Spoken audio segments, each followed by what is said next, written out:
Here we back. Here we back. Now, today, man, we're going to be talking about Tariq Nasheed. And today's video is going to be a follow-up video to one I dropped last week entitled The Black Conservative Hustle. Now, like I mentioned before, as somebody who has observed Tariq Nasheed for many years now, I've mentioned before that I believe that he has taken a bag. He has been paid off by some anonymous right-wing think tanks, organizations that have a vested interest in decreasing the non-white population in the United States and increasing the white population in the United States.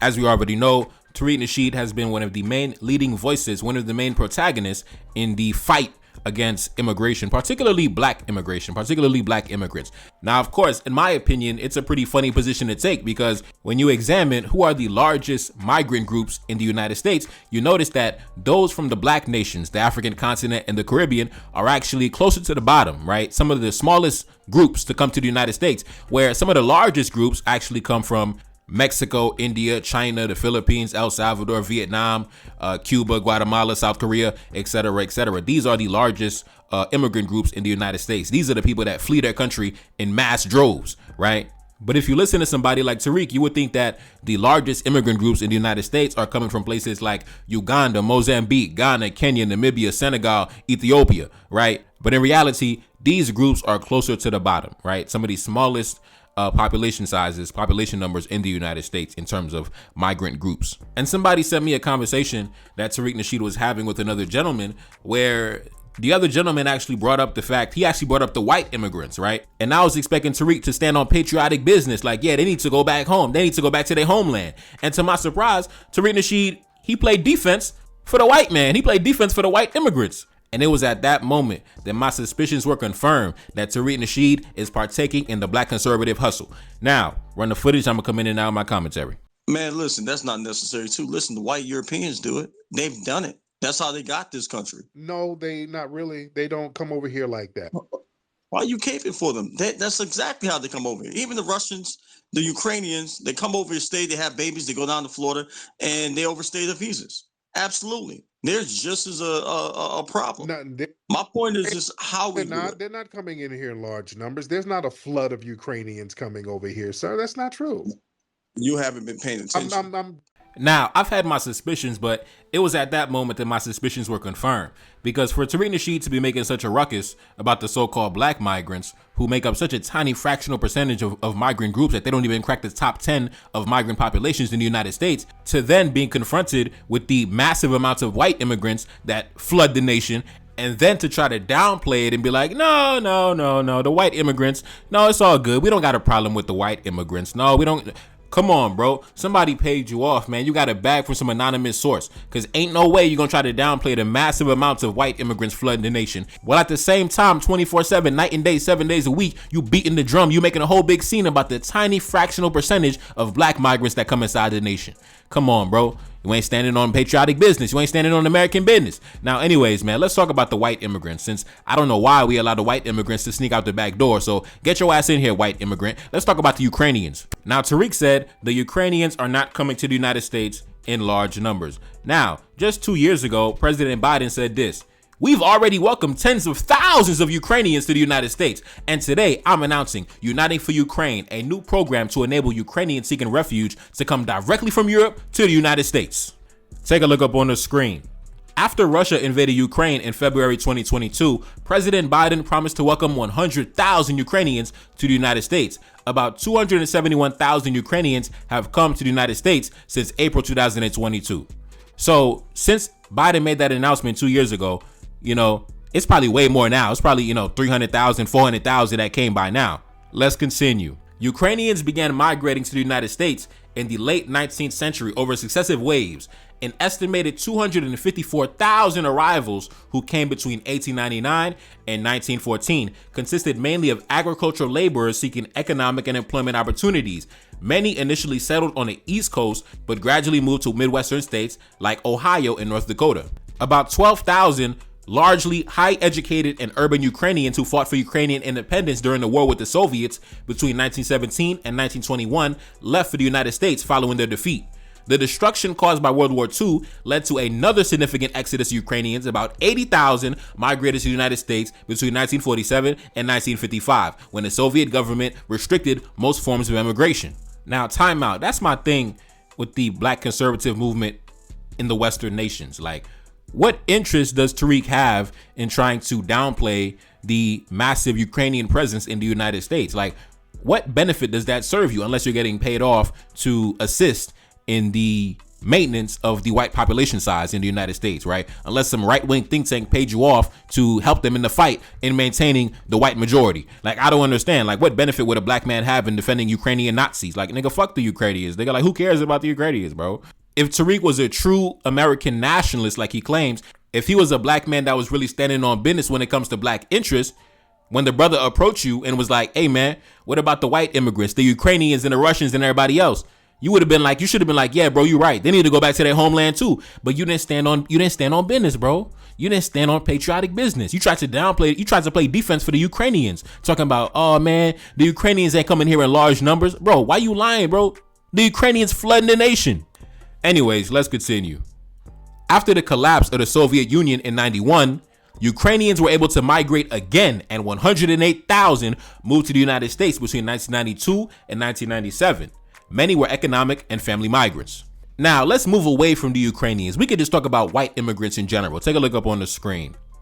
Between 1820 and 1957, about 4.5 million people migrated from Great Britain to the United States. The period with the highest levels of migration came during the 1860s, 70s, and the 80s, with almost 110,000 people migrating in the year of 1888 alone. The period with the lowest levels of migration came in the 1930s and early 40s, as the Great Depression caused an economic crisis across the globe, hitting the US and Great Britain particularly hard.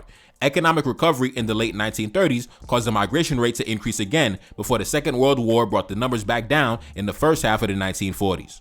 So just between the Ukrainians and the British alone, between, from the 1800s to the 1900s, the white population increased by almost 5 million, not even including all the other white immigrant groups that came besides just the British and the Ukrainians, right? You also got to factor in the Irish, the Germans, the Italians, the Polish, the Russians, the Scandinavians, the Austrians, the Dutch, the French, the Czechoslovakians, the Greeks, the Hungarians, the Portuguese, the Lithuanians, the motherfuckers from Switzerland. It's a lot of folks that came and migrated to the United States and bolstered the white population. And that's why they still maintain a vast majority. Now let's continue. The hysterical anti-migrant and anti-refugee rhetoric from the Republican candidates in the U.S. presidential race has reached a fever pitch, with Donald Trump leading the charge. From advocating to building a wall on the Mexican border to calling for Muslims to be banned from entering the U.S., he has taken some positions on quote-unquote outsiders that would make some of Europe's staunchest right-wing populists blush. But Trump could benefit from a little reflection on his own background. He himself is the grandson of a German immigrant, Frederick Trump, who came to the U.S. in 1885, one of a great many Germans who settled in American society and helped make it what it is today. So like I mentioned before, Trump is a musty immigrant anchor baby tether. He's not foundational to the country. He's nothing but a tether coming to leech and reap the rewards off what the white Anglo-Saxon Protestant built. Now let's continue. From the 1820s onwards, about 7 million Germans migrated to the United States, in particular during the 19th century. German culture remained a distinctive element of U.S. public life. German settlements, German schools, German associations, and German churches existed alongside those of other migrant communities. These networks provided much needed emotional and practical support and were a vital way to share impressions of the new community and news from home. So as you can see, the German anchor baby tethers waving their foreign flags in America after they fled their failed homeland back in Germany. And now you got a German anchor baby president. Let's continue. Now, as we mentioned before, since the Ukrainian war back in 2022, I believe, at least on the paper, there's been close to 300,000 Ukrainian arrivals, probably at this point, maybe approaching 400,000, maybe even more. But yet in all that time, you never heard it classified as a so-called Ukrainian invasion. You never heard white migrants classified as hostile foreign invaders. But yet you remember when Donald Trump was on the campaign trail, 15,000 black migrants was classified as an incoming hostile invasion. Take a look up on the screen. Springfield sees an influx of 15,000 Haitian immigrants seeking job opportunities.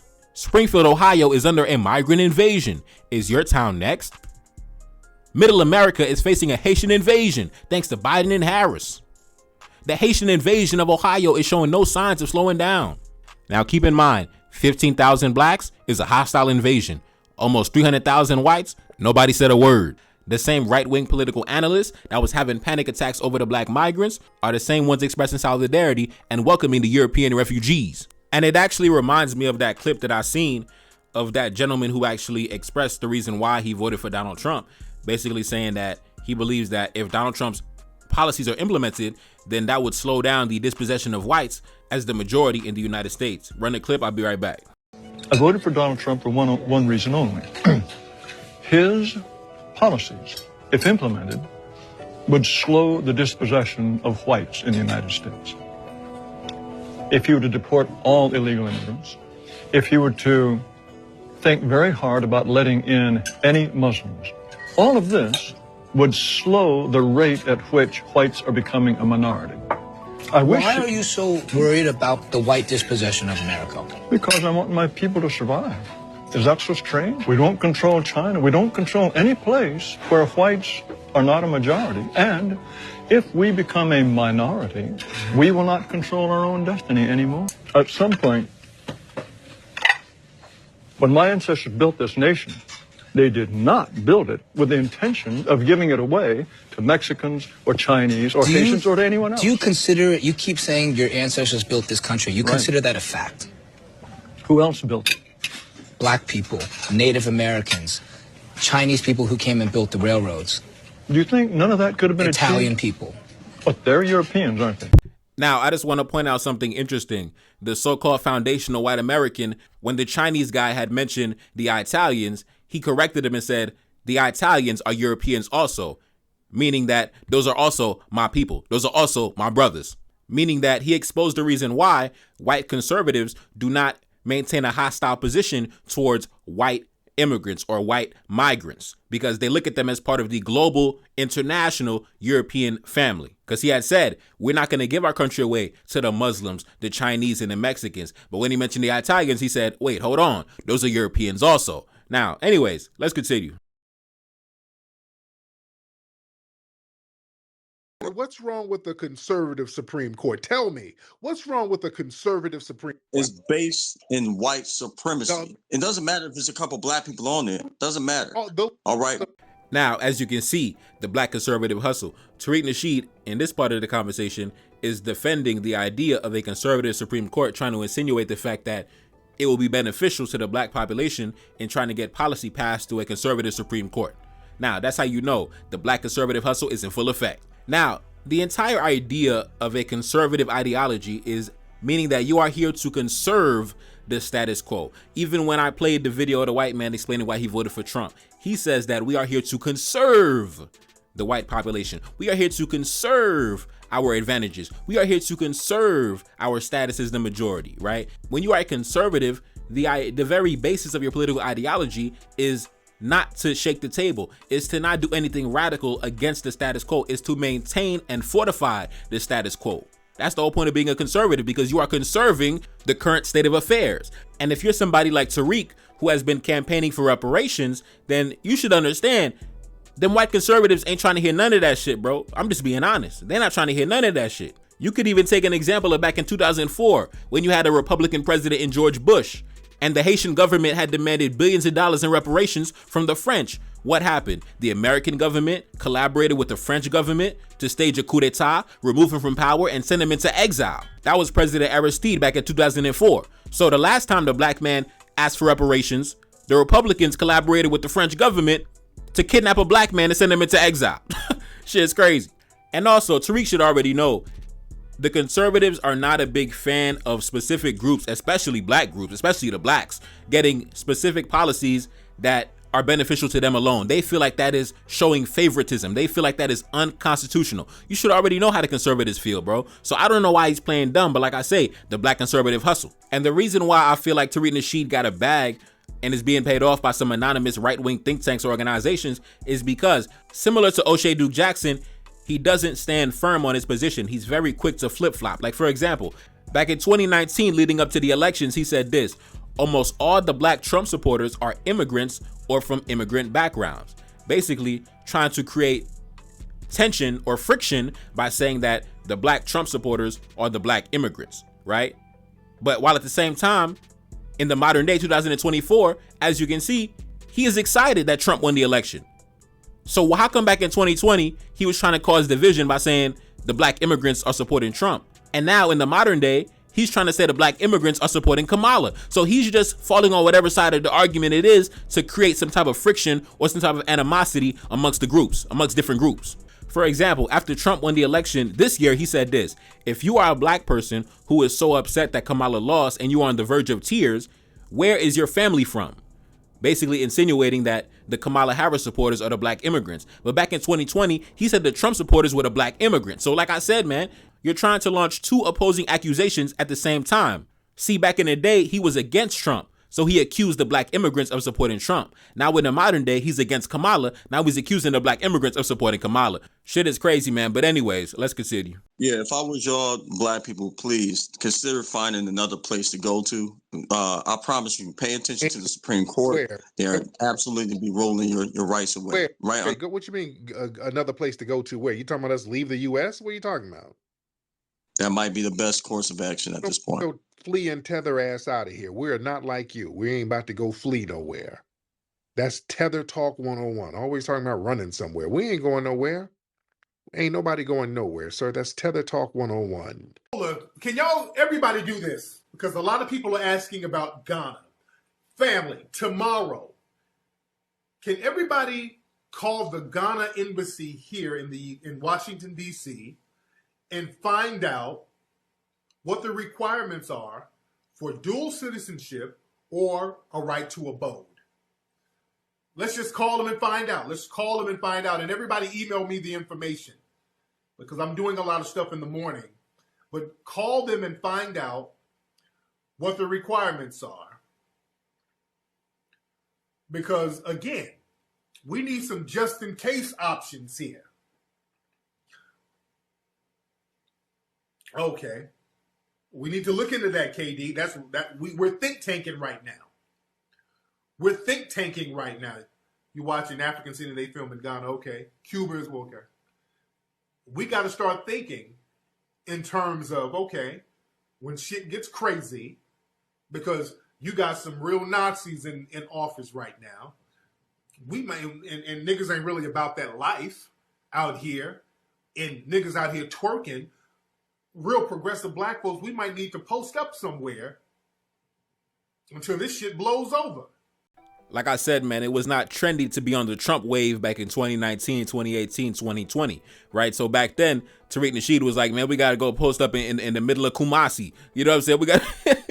We got to go fly to Ghana real quick and post up, man. And to me, I don't necessarily see anything wrong with that, with establishing different power bases around the world. Many other groups also engage in the same behavior. But I just find it funny how within a presidential term, you went from, man, the neo-Nazis in office, man, we got to post up in West Africa, to now, fast forward to today, now all of a sudden you celebrating the Trump presidency, you celebrating a conservative Supreme Court, and you talk about, man, we ain't never leaving America. Somebody paid you a bag, bro. Somebody dropped off a bag. That's what it is, man. Bag alert, bag alert. It reminds me of this post that I seen from this brother right here. He said this: the last time Trump won the election, Tariq was talking about get your passport and get ready to leave the country.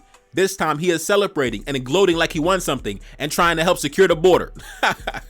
Listen, bag alert, bag alert. Listen, get your money, big bro, but listen, call it what it is, man. That bag, the check cleared, check cleared, cash.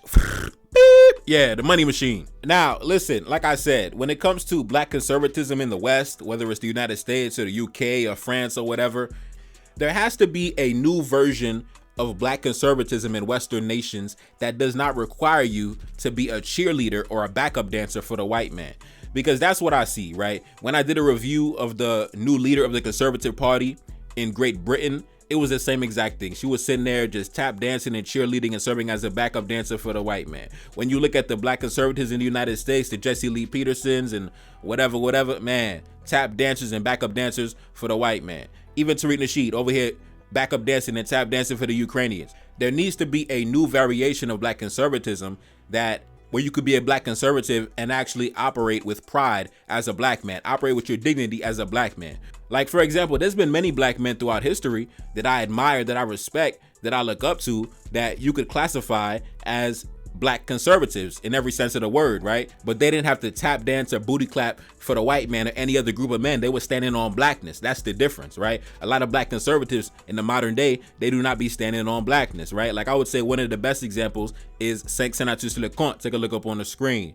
As you can see, you know, educated black man, you know, dressed in that early 20th century attire. You know what I'm saying? Fresh. You know what I'm saying? Fresh. Now, let's get into it. Take a look up on the screen. Leconte pursued a discriminatory policy towards the local Syrian population, Christian migrants from the Ottoman Syria, an already persecuted minority group which one historian described as constituting the opening wedge of the American economic conquest of Haiti in the early 1900s. Prior to ascending to the presidency, he had promised to rid Haiti of the Syrian population. In 1912, Leconte's foreign minister released a statement stating that it was necessary to protect nationals against the disloyal competition of the Easterner whose nationality is uncertain. Now, that is an example of somebody who is a conservative, who is a black man, who is standing on honor and integrity, who is standing on principle, who's standing on business, and he is not booty clapping for no other group of men, but he is standing on business for his people, and he was sticking his boot up the ass of the foreigners. Now, unfortunately, the good ancestor, he was assassinated, he was murdered, you know, God rest his soul, and also he was the great grandson of General Dessalines, so he is a descendant of that honorable, respected, and legendary bloodline. But as you can see, he wasn't taking a hostile position against black men, against other black men, against other black migrants. No, he was taking a hostile position against the Arabs, right? And some of y'all wonder why I myself hold a hostile position against the Arabs, because to me, it's deeper than rap, right? If my forefathers did not mess with you, I don't mess with you. That's how I look at it, right? If my forefathers didn't fuck with you, then I don't fuck with you. Period, point blank. If my great-great-grandfather didn't like you, then I don't like you either. So that's why when y'all be booty clapping for the Lebanese and the Palestinians and everybody in the Middle East, man, I'll be like, fuck them folks, you know, fuck them people. And that's word to President NelsonAmadeus Leconte. And that's why I don't respect when y'all don't hold the same energy or keep the same energy for the non-black immigrants, right? You can't be hostile towards the black man, but then you're respectful and friendly and cordial with the Ukrainians or no, hell nah, bro. Nah, you gotta go 10 times harder on the non-blacks, right? That's the only way I respect it, bro. You can't be telling a black man to go back to his homeland and you ain't keeping that same hostile energy towards the Ukrainians coming in from their war-torn failed state. Nah, man, you got to stand on patriotic business. Now let's continue. Let's continue talking about black conservatism, true black conservatism, right? Let's continue. Take a look up on the screen. A 1903 law aimed specifically at Syrians, limiting the immigration levels and commercial activities of foreigners was revived, and the harassment of Syrians that had been prevalent in the first few years of the 1900s was resumed. So listen, back in the 1900s, man, the black man in Haiti, we was sticking our foot up the ass of the Arabs or the Middle Easterners, right? They was coming to the country trying to establish themselves, and we was like, listen, go back to your homeland, you dirty musty tether. This the land of the black man, the land of Dessalines and Christophe. You're not welcome here. Go back to the Ottoman Empire, you fucking tether. Let's continue. Finally, in 1905, as anti-Arab sentiment reached its paroxysm, the Haitian government curtailed Syrian migration, a decision at the time understood to prevent all Arabs from settling. In the Haitian press and during political debates concerning the quote-unquote Syrian problem, Arab immigrants were denounced as birds of prey, bloodsuckers, and vultures. The anti-Syrians and anti-Arab tract deprecated the Levantine immigrants and demanded stripping Haitian citizenship from those who had acquired it. Listen, like I said, there's a reason why when you see me on my YouTube channel have a hostile position towards the Arabs. That's because it's ancestral for me, bro. This is an ancestral mandate. I do not fuck with them people. Let's continue. Back in 1843, a new constitution was written, which for the first time had explicit rules as to whether women, Haitian women, married to foreigners were able to keep their Haitian nationality. Haitian women married to foreigners were denationalized and dispossessed of their property, though the children of the unions were considered to be Haitians. Seeking to repeal the 1843 provisions and legalize relationships between foreign men and Haitian women, a law was passed on the 30th of October 1860 stating that marriage did not alter a woman's nationality, but it still provided that foreign husbands had to sell any property they might have inherited. Now, that's black conservatism, man. Listen, we trying to preserve black love, meaning that, listen, baby, if you're not married to a black man, you're not even a citizen no more. Listen, that's black conservatism for real, standing on blackness. Let's continue. The 1874 Constitution stated in Article 6 that a Haitian woman married to a foreigner acquired the nationality of her husband, and the Constitution of 1879 allowed her to retain any property she had owned prior to losing her nationality through marriage. She was forbidden to obtain any property after the marriage. Because of the confusion about the provision, Article 5 was modified by the legislature on the 10th of October 1884, clarifying that a Haitian woman who married a foreigner automatically lost her Haitian nationality and could repatriate only upon the death of her spouse and following the procedures for naturalization. She could not own property in Haiti under any circumstance. Listen, man, shout out to the ancestors for literally writing black love into law, right? They literally put black love on the books, man. Listen, you couldn't even be a Haitian woman if you wasn't married to a black man. Listen, that was the prerequisite. That was one of the prerequisites.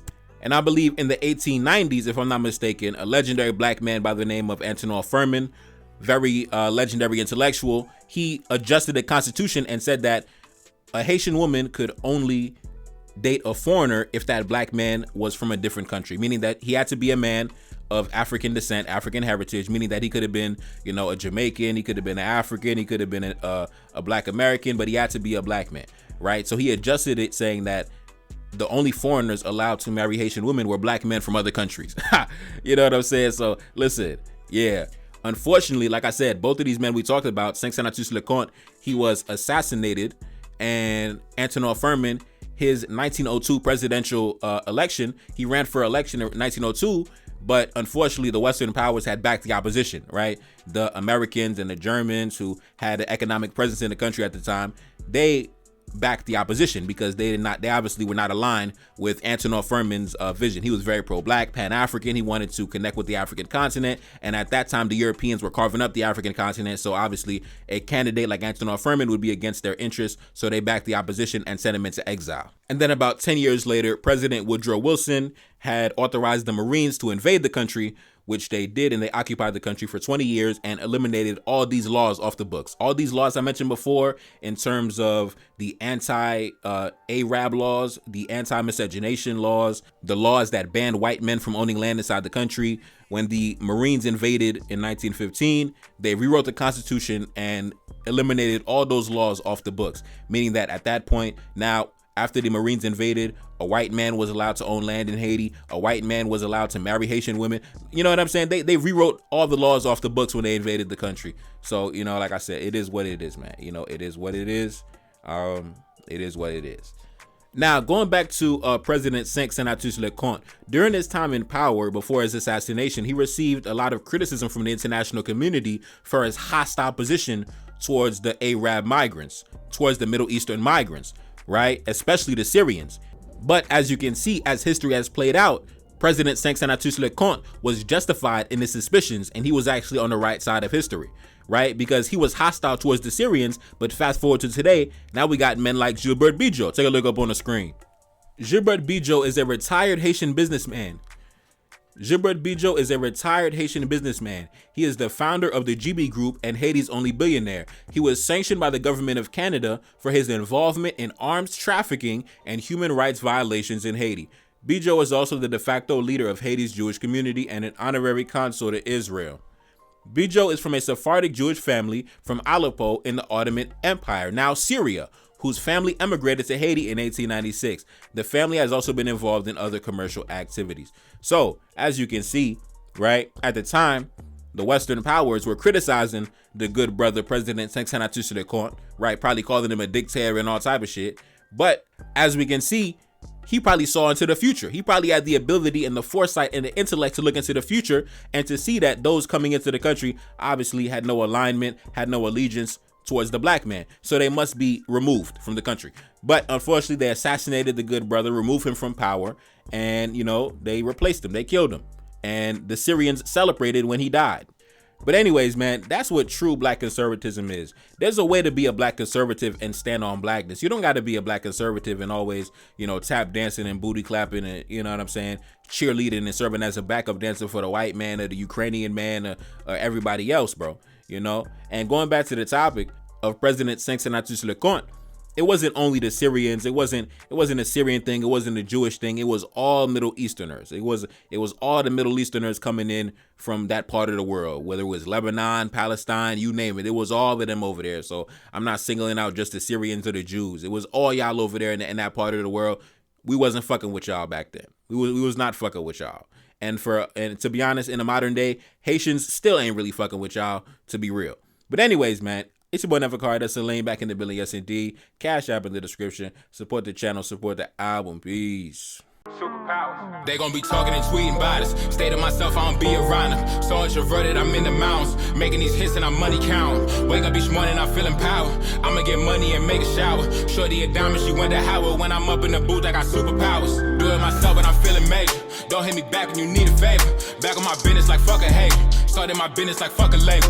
Work for myself and I'm never changing. Step in the game and I rearrange it. Chosen a call, I gotta take it. Put that shit on my life, we gotta make it. I done been here before, I've been at the top. Been at the bottom, I've been having knots. Heart of a king, like I'm up in Kemet. You talking about queens, I got me a lot. Energy ancient, came out of Nubia. Teddy invaders, they better get props. Hop on the track, a nigga be schooling them. Now they be watching to see what I got. I'ma go call me a mansion. Apology given, cause I'm breaking hearts. I know I'm too different to manage. She want my commitment, she want me involved, but I ain't conforming to standards. I'm trying to get rich, my vision imperial with a polygamous fashion. I'm trying to be living so lavish. Original man, they call it primordial. Play with the team, they planning memorials. Blessed with the game, I'm giving tutorials. Pain in my heart, it's feeling precordial. Bet they gon' fuck with the vision. I might go start a religion, I might go start a division. Call it the sovereign imperial secretive order. Taking it over the water, hopping on planes. I don't be up on the corner. I'ma be linking with bosses up in the office, in the executive quarters. I might go hop in the belly, hop in the rolls, chilling with somebody's daughter. I be avoiding the fame, diving in shorty, that pussy be filled.